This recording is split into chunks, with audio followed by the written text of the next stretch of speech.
Olá, tudo bem com você? Meu nome é Karen Telles, eu sou psicóloga e eu quero falar para você que é psicólogo. Eu quero falar hoje sobre o manejo, a partir de um olhar da teoria winnicottiana. Dentro da psicanálise, né, a partir do olhar de Winnicott. Quando a gente pensa no trabalho terapêutico, na relação terapêutica que a gente estabelece com o paciente, a gente pensa nos recursos, nas estratégias, no modo como a gente pode atuar para que esse trabalho de fato seja terapêutico e de fato atenda, né, vá ao encontro da necessidade, da demanda do paciente. De maneira geral, a gente sempre estudou e a gente sempre pensou muito sobre a interpretação. E o manejo ele é uma forma também de intervenção, de atuação, que tem um objetivo terapêutico e que funciona de um modo diferente da interpretação. Quando a gente pensa em interpretação, a gente está pensando que existe a possibilidade, a gente está considerando um processo secundário, a gente está considerando a capacidade, uma grande capacidade simbólica, a gente considera o desejo, a gente considera que já existe um tal desenvolvimento emocional constituído. Quando a gente pensa no manejo, a gente está pensando mais em processo primário, mais numa condição que pode ser regredida emocionalmente, tanto em termos de psicopatologia, quanto somente naquele momento, naquela sessão, o paciente regrediu.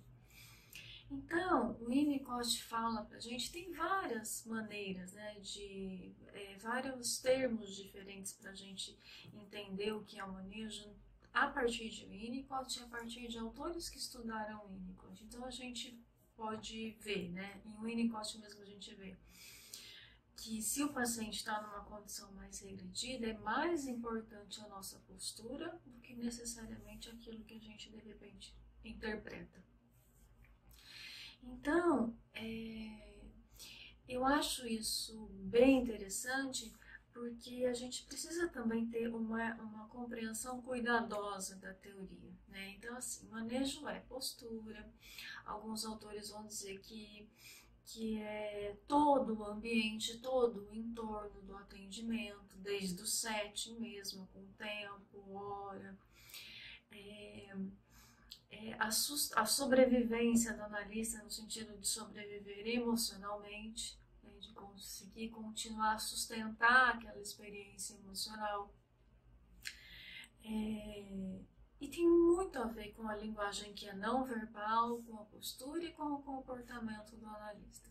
Mas a gente tem que ter um cuidado, porque o manejo é importante, sim, inclusive pela sua concretude, vamos dizer assim, né? Porque a gente não está trabalhando especificamente com a capacidade simbólica do paciente, mas a gente tem que tomar cuidado porque não é só uma questão de postura.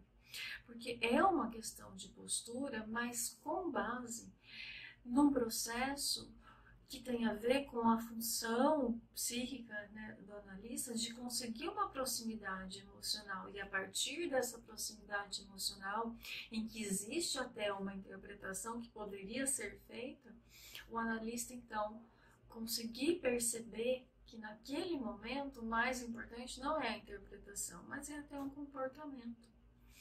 Então, não é porque o comportamento ele é importante que ele é importante em si, né? Mas ele é fruto, esse comportamento, para que ele seja terapêutico, ele é fruto de um processo de proximidade emocional, de um processo de identificação com aquele, né, de percepção fina daquele momento que o paciente está vivendo, dentro de um olhar mais amplo, de uma psicopatologia ou mesmo dentro daquela sessão. Esse é o meu olhar sobre o manejo. Se você tiver interesse de saber mais sobre isso, se você fizer contato, eu posso te enviar a tese que eu escrevi de doutorado sobre o manejo. É apenas um olhar, né? E é um olhar que eu acho que pode ser legal a gente poder trocar ideias sobre ele, tá bom?